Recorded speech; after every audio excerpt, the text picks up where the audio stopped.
Kilalang kapamilya actress, matunog na lilipat sa TV5. Matunog ngayon sa loob ng industriya ang bulong-bulungan tungkol sa isang kilalang kapamilya actress na umano'y may isinasagawang pag-uusap para sa isang malaking proyekto sa TV5.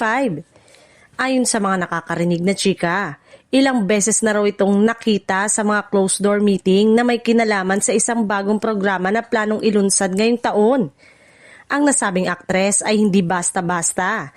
Isa siyang award-winning at matagal ng bida sa mga teleserye. At may matibay na fanbase. Kaya naman, kung sakaling matuloy ang kanyang paglipat o paglabas sa ibang network, tiyak na magiging malaking usapin nito sa showbiz.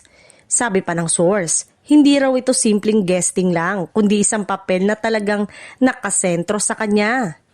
Dagdag pa sa blind item, sinasabing ang dahilan ng posibleng paglipat ang kakulangan ng bagong proyektong akma sa kanyang edad at estado sa kasalukuyang network.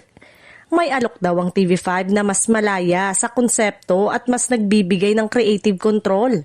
Isang bagay na matagal na umanong hinahanap ng aktres. Gayunpaman, nilinaw rin ng source na hindi pa tuluyang pinuputol ng aktres ang ugnayan niya sa pagiging kapamilya. Posible raw na ito ay isang special arrangement o project-based deal lamang. Lalo na't uso na ngayon ang artist na nagtatrabaho sa iba't ibang platform at network.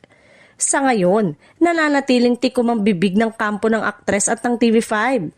Pero kung magpapatuloy mga senyales, bigla ang pagkawala sa mga proyekto, cryptic post sa social media at mga pasaring sa interview, baka hindi na magtatagal bago tuluyang lumabas ang katotohanan.